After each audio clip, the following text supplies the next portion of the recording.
welcome to a special edition of Dare to Dream. Of course, the program about the Unicorn Children's Foundation, a group that I've had the pleasure of being involved with over the last couple of years, and they do a lot of great work. You know, 1 out of 5 children have some form of learning disability, and the Unicorn Children's Foundation is dedicated to helping those children and parents as well. And with me, as always, I'm glad to have with me Sharon Alexander, Executive Director of the Unicorn Children's Foundation. Sharon, good to have you on the show again. Thanks, Ron. It's great to be back. Now, before we go any further, we have to get an update because the last time we spoke on air, we were talking about the Denim and Diamonds event that you had coming up. And tell us how that went. It was fantastic. We had a night of gaming, prizes, spectacular food, spectacular weather, lots of fun, lots of denim and diamonds at the event. Everybody was flashing their bling.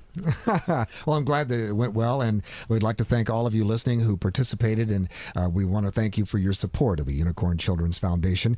And the show we've titled Dare to Dream. Sharon, tell us how we came about with the title Dare to Dream. Well, so often parents, when they're confronted with a learning disability or a developmental disability, hear what a child can't do, and their hopes and dreams tend to be destroyed by these reports from various professionals. What we want to do is focus on the strengths and the capabilities of these individuals, and if given the right interventions and caught at the right time, we can help them lead productive and fulfilling lives. So we want to focus on their strengths and abilities and allow parents and their children to continue dreaming about what the future may hold.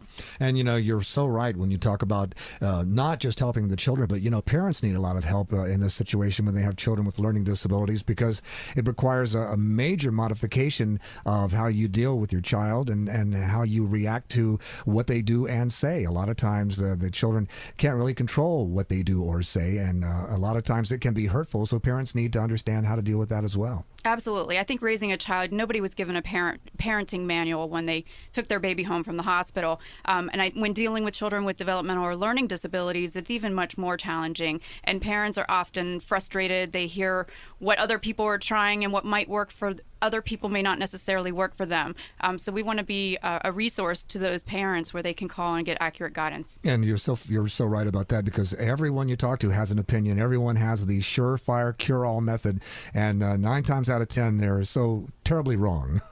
Absolutely. And you know, these parents of children with disabilities, not only are they told what the child can't do, what they'll never be able to do, they are easy prey to these miracle cures, because obviously, you know, they come into this with all of the hopes and full potential and are going to do whatever necessary to help their children reach that full potential. So they definitely become easy targets for some very unethical people. And they mean well. Usually they do, absolutely. But it's just not the good sound advice that you'll get from a group such as Unicorn Children's Foundation. Tell us a little bit about the foundation, how it came into existence, and then I want to focus a little bit on learning disabilities, because that is such a broad area. It covers a lot of ground. Absolutely. Our founder, Dr. Mark Rosenblum, established the foundation back in 1994. It was established out of his own personal experience. He had a child named Sammy, at 3 years old, wasn't talking, wasn't developing, and Dr. Rosenblum, as a medical professional, knew that something wasn't quite right. And he went from doctor to doctor, getting various diagnoses. And it took about 1.5 years before they were able to find an accurate treatment program that fit the needs of his child. So he assumed that with his resources financially, as well as his medical knowledge, if it was that difficult for him, imagine the typical lay person who wouldn't have exposure to all of those elements. So he really wanted to make sure that parents had a place to go, a single resource that was dedicated to helping children and young adults reach their full potential. And we do that through education awareness and research programs. Excellent. And if you're just joining us, the show is Dare to Dream. We are here to talk about the Unicorn Children's Foundation. Good to be with Sharon Alexander again. She's the Executive Director of the Unicorn Children's Foundation. And let's focus in now a little bit more on learning disabilities, children with learning disabilities, because that does cover a lot of ground. It absolutely does. We, our organization tends to take a track of not focusing on different diagnostic labels. Usually we hear the child's ADHD, the child's autistic, the child has bipolar disorder, the child has dyslexia. These descriptions are purely that. They're descriptions of behavior, and they really don't identify specifically what the needs of an individual child are. So our organization tends to be more now focused on what are the exact elements that the child is having difficulty with. Is it communication? Is it attending to a task? Is it the reading skills?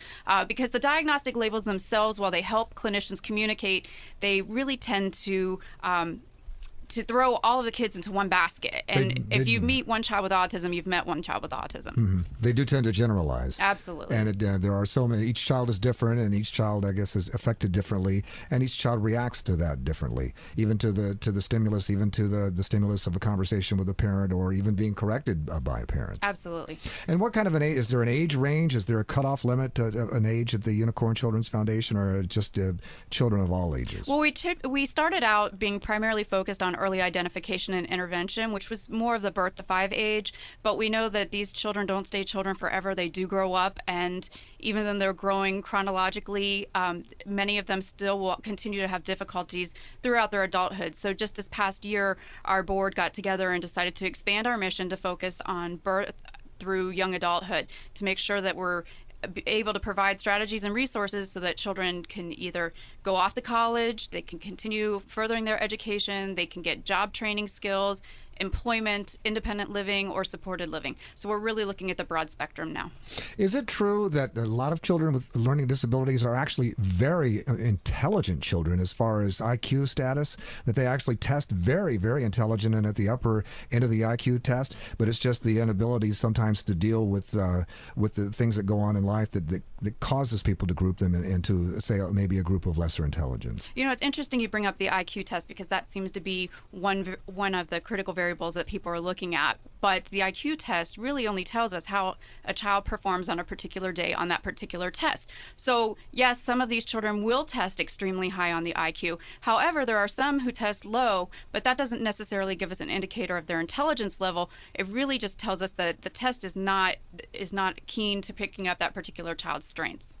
All right. Well, and again, a lot of folks listening, I'm sure that a lot of parents listening, if they would be interested in receiving help from Unicorn Children's Foundation, or when we would like to get people to volunteer their time and their talents to the Unicorn Children's Foundation, how can they get a hold of your group? They can contact us on our website. Our website has a lot of great information for parents in order to track through the whole diagnostic process. It's a very frightening and confusing process, and there's really nobody out there to hold their hands and step them through and guide it. So our website is a resource. It's www.unicornchildrensfoundation.org. They can go to a particular page called the Parent Roadmap. They'll find a lot of useful tools there. They can also call us at 888-6-UNICORN and speak with somebody